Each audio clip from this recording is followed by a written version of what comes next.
I've always believed that family comes first. At least that's what my parents drummed into me when I was growing up. My name is Amelie.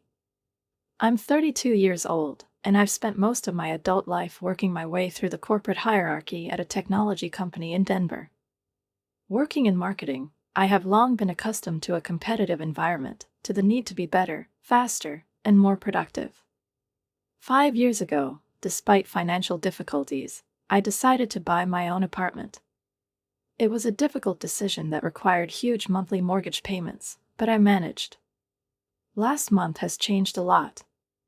I was promoted to senior marketing manager, and in addition to my new position, I received a salary increase. Of course, the difference of 4% wasn't staggering, but it was still significant enough that I asked the HR director to repeat the amount I had announced, fearing that I had misheard. The first thought that flashed through my mind was not related to travel or wardrobe upgrades, as any other woman might have thought in my place. No, I was worried about the mortgage. With new financial opportunities, I could pay off the debt ahead of schedule, freeing myself from the monthly pressure of bank obligations. This thought inspired me, filled me with inspiration, and gave me a sense of freedom, which I missed so much. I could almost feel the weight that had been weighing on me for so many years being lifted. That was the first thing I wanted to tell my family. My parents have always been proud of me. At least, that's what I thought. Their views on life were simple and conservative: to work honestly, to help loved ones, not to wait for handouts. Both me and my younger sister Megan were raised in this spirit. Unlike me, she did not seek financial independence. She recently got married to Kyle, a guy who works in finance. His business never seemed to be stable. He was always caught between promising opportunities, but for some reason he rarely took full advantage of them. Last year, I helped them with the wedding expenses. It was a lot of money, but I wanted Megan to have a perfect day. In addition, I transferred $600 to my parents every month to cover their utility bills. Dad retired early due to back problems, and Mom's part-time job at the library brought in very little money. I've never complained. It's a family, right? So I decided that the best way to share the good news was to invite everyone to dinner with my parents. Mom cooked her famous roast, Dad opened a bottle of wine, and Megan and Kyle showed up dressed like they were going to an expensive restaurant. I waited until everyone was sitting down at the table and finally said, "I've been promoted." Everyone froze. Senior marketing manager, I added, feeling a surge of joy inside me. That's wonderful, darling. Mom handed me a huge portion of mashed potatoes with a smile. How much do they pay you? My father asked. I told them the amount, and I saw their eyes widen. Well, it's fantastic. Dad raised his glass. To the success of Amelie. Everyone clicked glasses, and at that moment I felt like I was on top of the world. Encouraged by their support, I continued. That's why I was thinking about what to do with the extra money. I'm going to use almost everything to pay off the mortgage. If I make increased payments, I will be able to close it completely in about 18 months. The silence that followed was strange. The parents exchanged glances. Megan slowly put down her fork. Is this really the best use of your money? Mom asked cautiously. I frowned. What do you mean? Dad cleared his throat. Well, darling, you're already paying on time. Now there is no need to rush to repayment. Yes, Megan interjected, twirling her wedding ring thoughtfully. Actually, Kyle and I are having some difficulties with the rent right now. His commission has changed, and things are not going so well. She hesitated for a moment before continuing. It would be great if you could help us, well, just a little bit until we stabilize. I stared at my sister, not immediately understanding what exactly she was trying to say. Do you want me to help you pay the rent? But only temporarily, Kyle hastened to put in. Until the situation gets better. I looked at my parents, waiting for at least some comment, but Mom just sighed, and Dad rubbed his chin. My father and I also thought. She began, avoiding my eyes. About what? I felt everything tense inside. That maybe it's time to replace the car, Dad said. The repair bills keep going up, and with a little help from you. I couldn't believe what I was hearing. Wait, let me figure it out. I just informed you that I got a promotion, and your first thought is how can my money be useful to you? Don't be selfish, Amelie, Megan said sharply, raising an eyebrow and folding her arms across her chest. That's what kind of family, we help each other. I'm already helping. My voice rose by half a tone, despite my best efforts to remain calm. I sent Mom and Dad $600 each month for utilities. I gave you and Kyle $10,000 for the wedding last year. How can that be selfish? That wedding money was a gift, Megan said dismissively, as if even thinking about it annoyed her. And the utility costs are just basic support for our parents. We are now talking about new needs. I took a deep breath, trying to find patience, and looked at the crowd. I understand that everyone has needs, but I also have goals, I said, forcing myself to speak evenly. I dreamed of paying off my mortgage ahead of schedule, and now I finally have a chance to do it. So your apartment is more important than your family? Dad asked with a hint of disappointment in his voice. That's not what I'm saying, I felt my cheeks heat up. I'm saying that I need to take care of my financial security. Once my mortgage is paid off, I will have even more flexibility to help if needed. Mom sighed theatrically, putting down her fork. I think we know where we are. The rest of the meal was excruciating. The conversations almost came to naught, filled with stressed silence and furtive glances. The looks that screamed frustration, that I was doing the wrong thing, that my family expected more from me. Even my mother's roast, which I usually loved, seemed to me dry and tasteless, like cardboard. As I drove home that evening, an unpleasant mixture of guilt and resentment filled my chest. Was I being selfish? Is it wrong to want financial freedom before taking on even more family responsibilities? The voices inside me argued with each other, one shouting that family was the most important thing, the other whispering that I had the right to my life and my decisions. But deep down, I knew I had to stick to my plan. It was my future, and it was on the line. It's been 3 months since that uncomfortable dinner, and I've made serious progress on paying off my mortgage. Every time I made an additional payment, I felt a surge of satisfaction, a small triumph that brought me closer to financial independence. With each passing month, the debt decreased, and I saw my dream become a reality. However, the family situation was a completely different story. Calls from parents became predictable. Amelie, we have a problem with the water heater. It looks like we'll have to change it. Your father needs new glasses, the old ones don't fit anymore. Or, it's hard for Megan. She's been demoted at work, and now she and Kyle are barely making ends meet. Their requests came with such regularity that I began to perceive them as a part of my daily life. And Megan. She started writing to me at least twice a week. First, short messages. Ash, we are facing unexpected expenses. Could you help? Then long ones, full of details, explanations, requests.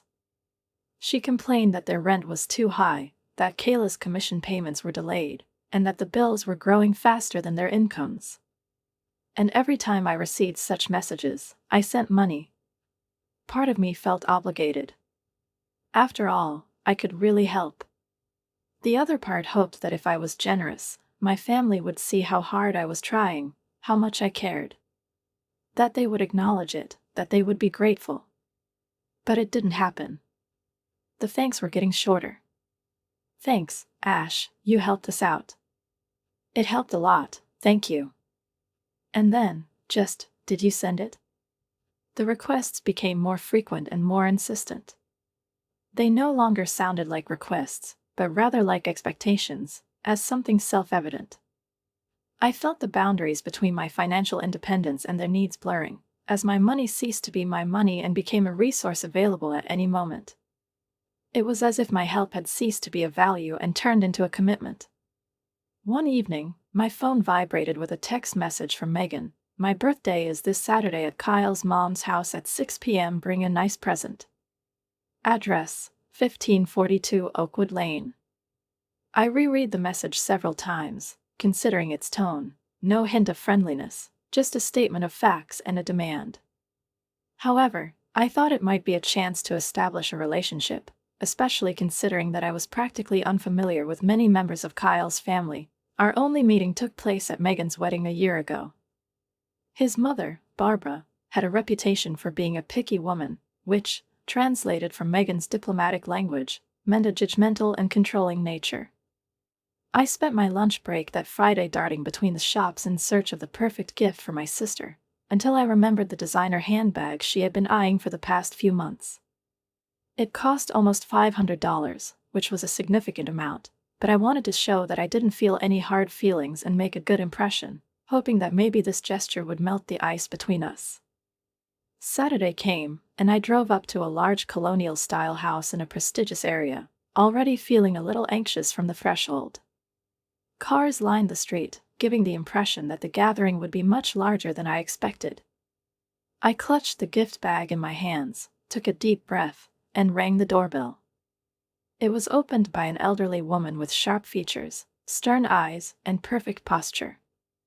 "You must be Amelie," she said, looking me up and down with an appraising gaze. "Yes, it's me." "It's good to see you again, Barbara," I smiled tightly, reminding myself to remain polite. She nodded curtly and led me into a spacious living room filled with conversation and laughter. I noticed my parents chatting animatedly with a couple I didn't recognize, as well as Megan surrounded by her friends. Kyle was standing next to his father and sister, animatedly discussing the latest news with someone. I had barely taken 3 steps into the room when Barbara's voice was loud enough to drown out the nearby conversations. "Stop, Amelie, I wanted to ask you something." The conversations in the room gradually subsided, and I felt an uneasy premonition begin to form inside. "Why do you refuse to help your sister financially when you clearly have the means to do so?" There was silence. I felt my face flush with surprise, embarrassment, and rising anger. "I'm sorry, what?" I didn't have time to realize what was said, as Barbara continued, without giving me a single second to answer. "Megan tells me that you've received a big promotion." Her voice rang through the room like a ringing bell, causing those around her to hold their breath. "But she and Kyle are struggling to pay the rent, and you're not helping." I find it interesting. I looked at Megan, hoping to see some embarrassment in her eyes, but she suddenly found herself very busy with her phone, as if hoping to hide behind its screen. "I'm really helping Megan," I said carefully, trying to control my voice. "I've sent her money several times over the past few months." Barbara grinned, crossing her arms over her chest. "You could easily cover their entire rent if you wanted to, but instead you're saving up to pay off your apartment ahead of schedule. Very selfish behavior." I felt like everything inside of me was shrinking, as if I'd been hit. I looked around, hoping to find support, but my parents were staring at the floor, avoiding my gaze, and several guests were whispering furtively, clearly enjoying this little performance. I wanted nothing more than to turn around and leave. As if sensing my thoughts, Megan suddenly appeared next to me, grabbed my hand, and whispered softly, "Please don't leave, it will only make the situation worse. People will ask questions." My parents immediately rushed to me. "Stay, Amelie," Mom hissed in a tone in which I caught a hidden command. "Don't make a scene." And I stayed. Swallowing my pain, anger, and humiliation, I sat down at the festive table, feeling my body tense up. The dinner that followed was excruciating. I sat in silence, looking at my plate, while Megan accepted congratulations with a smile and opened the gifts. I heard Barbara praising someone's gold bracelet, and the guests gasping at the expensive china set. Finally, when it was my turn, I handed Megan a gift bag, trying to put on something like a smile. She unwrapped the package, and her eyes flashed with delight for a second, but then went out as soon as Barbara loudly commented, "Oh, how sweet. I know you earn enough to buy her something really special." Something snapped inside me. Several of the guests nodded in agreement, agreeing with Barbara, as if she had voiced an indisputable truth that could not be discussed. My parents exchanged glances and, to my horror, nodded too, their silent betrayal cutting deeper than all the sharp words Barbara had uttered up to that moment. They didn't object, didn't try to soften the situation, didn't stand up for me, as if they had long since taken the side of Megan and her family, not even considering it necessary to hide it. Megan sighed dramatically, pausing long enough for everyone present to pay attention to her, then shook her head and said in that haughty tone that was all too familiar to me, "Not everyone understands the importance of a family helping a family," she said, glancing meaningfully in my direction, as if she were talking.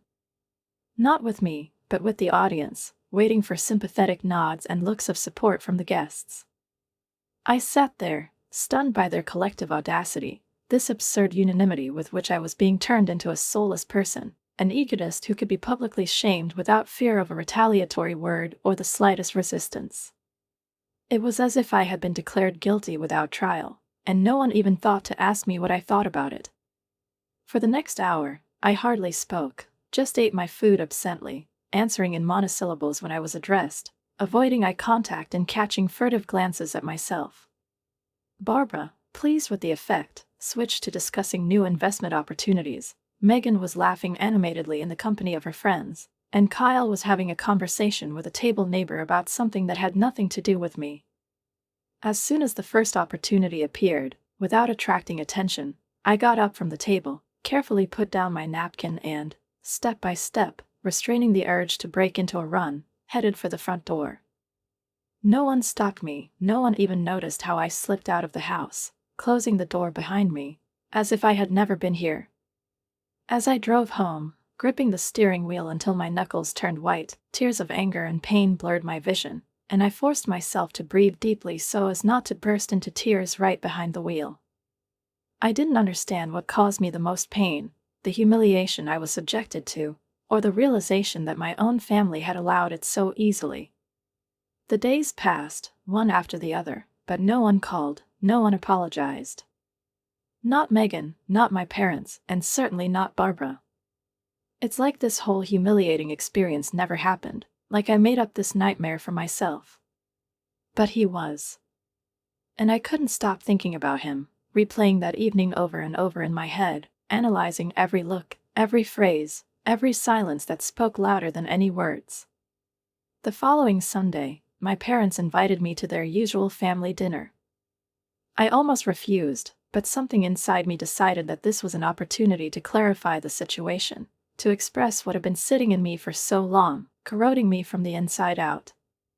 "Megan will be there, too," Mom said, as if she had anticipated my doubts in advance and wanted to assure me that nothing unusual would happen. I arrived and found Megan and Kyle already sitting at the table. My father was butchering fried chicken while my mother brought dishes to the table. The ordinariness of this scene hurt my eyes after what happened at Megan's birthday party. Everyone acted as if nothing had happened, as if the night I was publicly humiliated had never existed. After a few minutes of forced small talk about the weather and work, I couldn't take it anymore. "I think we need to talk about what happened at Megan's birthday party," I said, putting down my fork and straightening up in my chair. The table fell silent, all eyes turned to me, but no one hurried to answer. "What do you mean?" Megan finally asked, feigning innocent bewilderment. I stared straight at her, not taking my eyes off her. "I mean, how Barbara publicly humiliated me, accusing me of not helping you financially, and none of you stood up for me." Megan gasped theatrically, throwing up her hands. "Don't you dare insult my mother-in-law. Barbara was just telling the truth." "You're being selfish, Amelie." Kyle nodded in agreement with his wife, his face full of disdain. "My mother sees right through you. You only care about yourself and your stupid apartment." I turned to my parents, looking for some kind of support, hoping that at least they would realize the injustice of these words. But they just looked confused, not outraged. Well, darling. My mother began hesitantly, avoiding my gaze. Lately, you've been more focused on your mortgage than on your family obligations, my father finished. I stared at them, feeling a chill rise from somewhere inside, filling my entire body. These people who raised me, whom I loved, whom I trusted, whom I considered the very anchor that would always hold me back, now looked at me as if I were an outsider, a stranger, a person who had to justify his right to manage his money, his life. And at that moment, I realized the painful truth. They saw me as a resource, a convenient wallet, but not as a daughter, not as a sister, not as a person deserving of respect and support. I think I need a break, I said slowly, getting up from the table. From all of you. The next few months flew by unnoticed due to work and mortgage payments. I stuck to my plan, making additional payments whenever possible, and every month the balance decreased, bringing me closer to my cherished goal. My relationship with my family remained distant. I still sent my parents $600 a month for utilities, and I helped Megan with small amounts when she asked, but our communication was limited to dry, brief messages. No more Sunday dinners, no more long phone conversations with my mom, no more ostentatious intimacy that hid only expectations and demands. And then one Tuesday morning, I received an email that I had been working on for so long. Confirmation of mortgage payment. The last payment has been processed. I stared at the computer screen, hardly believing it. With my last payment, the mortgage was fully paid off. My entire 1,100 square foot apartment was now truly mine. No more debt. No monthly payments. Only freedom. When I returned to the table, they had already placed orders, and Megan, without hesitation, loudly discussed which dishes were best for the children. Barbara sipped her iced water lazily, occasionally exchanging glances with Richard, as if this meeting had been arranged specifically for them and not for me. I sat down, crossing my arms over my chest, feeling the strange calm that comes at moments when everything is already decided inside. Well, I said, leaning forward to get the attention of the entire group. Since we are gathered here, I want to say that I am very glad to see you all. I smiled, though there was something more solid than just friendliness in my voice. I think that such an evening is a great moment to clarify one important thing. I paused, watching as Kayla's sister looked up from her phone, and Barbara leaned a little closer, ready for another dose of drama. As you know, this dinner was organized in honor of paying off my mortgage. This is an important moment for me. But I didn't suggest hosting a charity event. Megan froze with a glass of champagne to her lips, and Kyle frowned. What are you talking about? What is it? He asked, still with that note of condescension that always annoyed me. That everyone pays for their own order, I replied, letting the words hang in the air. For a moment there was silence, broken only by the children's voices from the next room. Then Megan slowly put the glass down on the table. Are you kidding? What is it? She asked softly, but I could see her fingers gripping the knife tightly. Not a drop, I shrugged. But you can afford it, Barbara interjected, and there was barely concealed mockery in her voice. I can, I agreed. But I don't want to. Mom exhaled softly, and Dad looked away, pretending to look at the interior. Wait, but you invited us.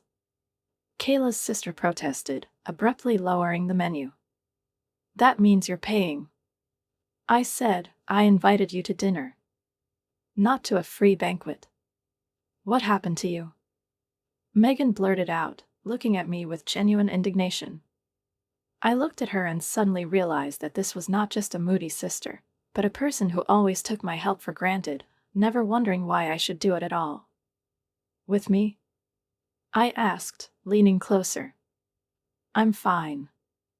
I'm just tired of being an ATM. Come on, it's a family dinner. Kyle interjected, leaning back in his chair. That's right, I nodded. But as I understand it, my family here is not only my parents and sister, but also your entire clan. And I don't have to feed all of you. I saw Megan blush with anger, and Barbara narrowed her eyes. "That's terribly disrespectful," she said. "It's disrespectful to come to someone else's party with uninvited guests and order the most expensive thing on the menu, hoping that someone else will pay for it," I objected, smiling. There was a long, tense pause. At that moment, the waitress returned to the table, holding individual bills in her hands. She spread them out in front of each guest with a professional smile. "Thank you for your patience," she said politely. Megan opened the account and turned pale. "This is crazy," she muttered, moving her lips as she counted the amounts.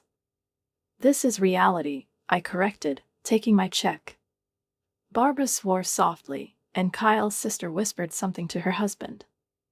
The atmosphere at the table turned icy. "We're leaving," Richard said abruptly, standing up. "Great," I nodded. They began to rise one by one. My parents hesitated, but in the end they stood up too, avoiding my eyes.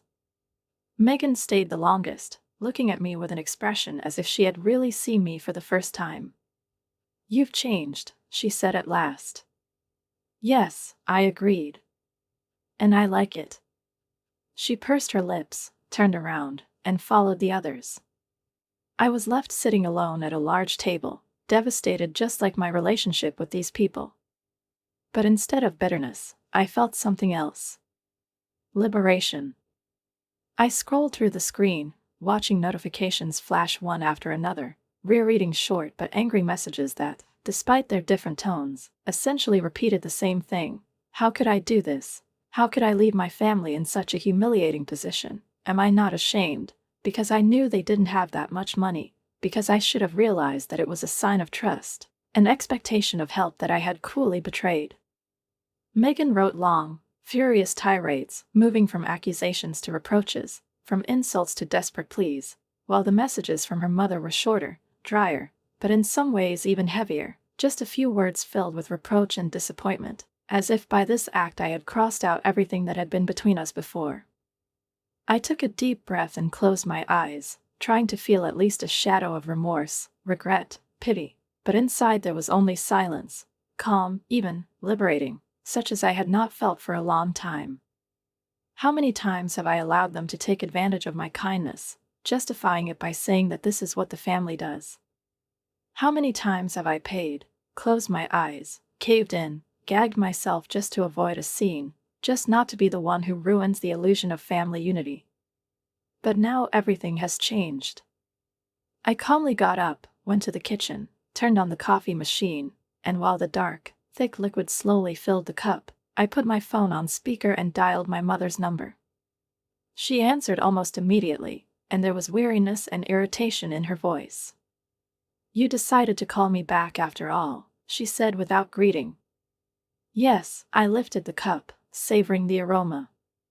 "I wanted to hear what you had to say to me." "What can I tell you?" The mother repeated with a note of bitter laughter. "That you humiliated us, that you made us look like some kind of freeloaders in front of outsiders, that Megan cried all evening because she was left without support at the most difficult moment. Do you really think I should have paid for everyone? You could.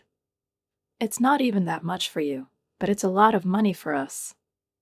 "It wasn't my duty," I said calmly, without anger. "It was your choice to order all this, knowing that you will have to pay for it yourself." There was a pause on the other end of the line, then the mother exhaled. "You've become callous, Amelie. I don't recognize you." "I've grown up, Mom," I said softly. "And I will no longer allow you to treat me like a wallet that must be opened on demand." "So you're ready to leave us just like that?" I closed my eyes, feeling the words pressing down, trying to pierce the armor that I had been building for so long, but not finding a weak spot. "If my money is more important to you than myself," I said slowly, "then maybe you left me long before this dinner." There was no response. There were only short beeps when the mother hung up. I sat down at the table, sipped my coffee, feeling the warmth spread through my body, and allowed myself to smile, not from joy, but from a feeling that I finally realized, I don't owe anyone anything anymore. I saw the anger in their eyes turn to shock, as the realization of my words slowly began to penetrate their consciousness, as the habitual expectation of my endless compliance cracked under the weight of a firm refusal. Megan, usually confident in her ability to make me change my mind, clenched her fists and tears rolled down her cheeks, but this time I didn't feel the usual pang of guilt. I didn't feel the reflexive desire to rush to her, comfort her, take on her burden. I just watched as she wiped her face with trembling hands, as he takes a sharp breath, preparing for another round of hysteria, but this time I wasn't going to stand for it. "This is cruel, Amelie," her mother finally spoke up, and there was no longer the same categorical tone in her voice, only weariness bordering on pleading. "We're your family, we've always been there for you, and you're just turning your back on us?" I shook my head, feeling a hot, bitter wave of indignation rise inside. "Were you there when I graduated from university and worked 2 jobs to make ends meet? Were you there when I took night shifts to save for the down payment on the apartment, while you asked me to borrow some more money for important expenses?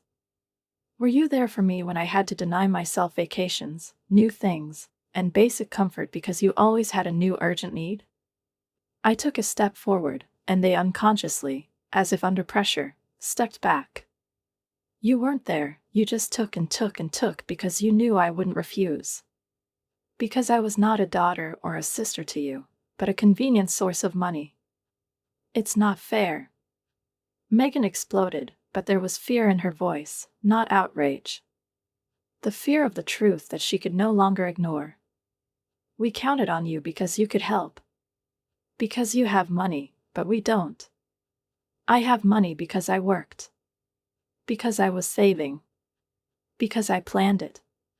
And you? You just expected me to always be there to close your accounts." I turned to my father, who had been silent all this time, clenching his teeth and staring at the floor. "And you? Do you really think I should pay you $3,000 for a dinner I didn't even invite you to?" He jerked his head up, his jaw clenched, and his eyes flashed with anger. "We're your family, damn it. Then why are you acting like strangers demanding alms from me?" There was a tense silence. I wasn't going to make excuses anymore. I wasn't going to beg them to understand me. I wasn't going to prove myself right. I knew I was right, and that was enough. "I'm not kicking you out," I continued. "I'm not breaking off a relationship with you. I'm just setting boundaries. From today on, my money belongs only to me. If it's really important to you that I'm part of the family, then you'll have to accept me for who I am, without expecting me to pay for your existence." Megan angrily wiped her face, giving me a look full of pain. "You're being selfish, Amelie." I smiled faintly, feeling like these words, which once would have hurt me to the core, now just bounce off, leaving no trace. Maybe. But if being selfish means stopping letting others take advantage of me, then so be it. They stood looking at each other, obviously not knowing what to do next, because this time I did not give in, did not apologize, did not try to make up for the situation. "I think it's time for you," I said calmly, nodding toward the door. They hesitated for a moment, as if hoping that I would change my mind, that I would retreat at the last second, as I had done so many times before, but this did not happen.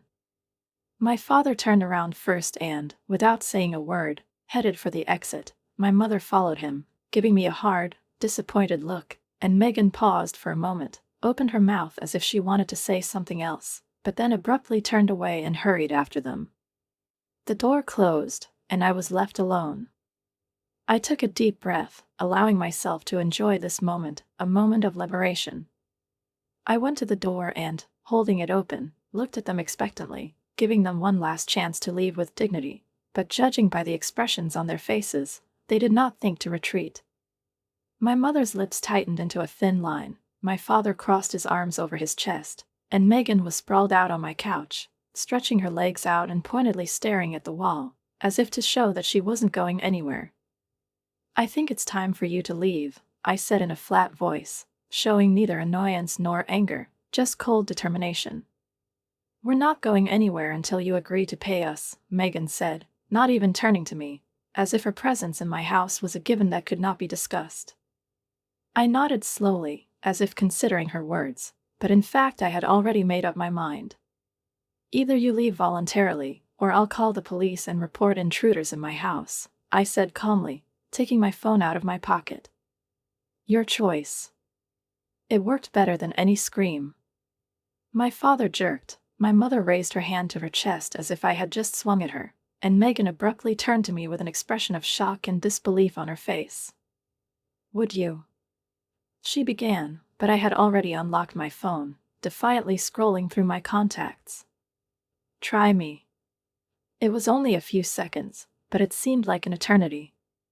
My father was the first to give up. He exhaled noisily, gave me a long look full of indignation, but said nothing. He just turned and headed for the door. My mother followed him, muttering to herself, and Megan, almost knocking me over with her shoulder, hissed. You're going to regret this. I didn't say anything, just closed the door behind them, leaned back against it, and took a deep breath. The air in the room seemed cleaner and more spacious.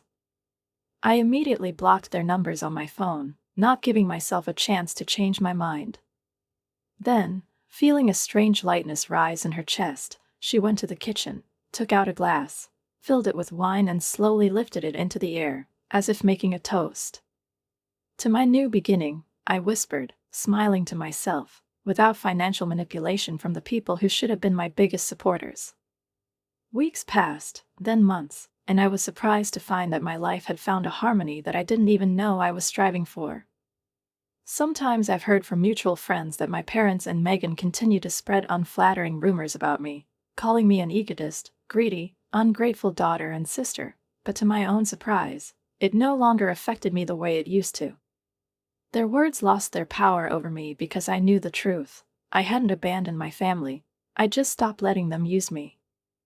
The money that I've been investing in their requests for years has now become part of my own future. I invested them, created a travel fund, and finally realized a dream I had always been putting off. I went on a solo trip to Portugal. It was unforgettable. I wandered through the ancient streets of Lisbon, enjoyed the salty Atlantic breeze, tasted the famous pâté de nata in small family cafes, and for the first time in a long time felt truly free. I didn't stop when I got back. I joined a travel club, started dating again, allowed myself to open up to new acquaintances, and also signed up for a volunteer program to teach financial literacy to young people.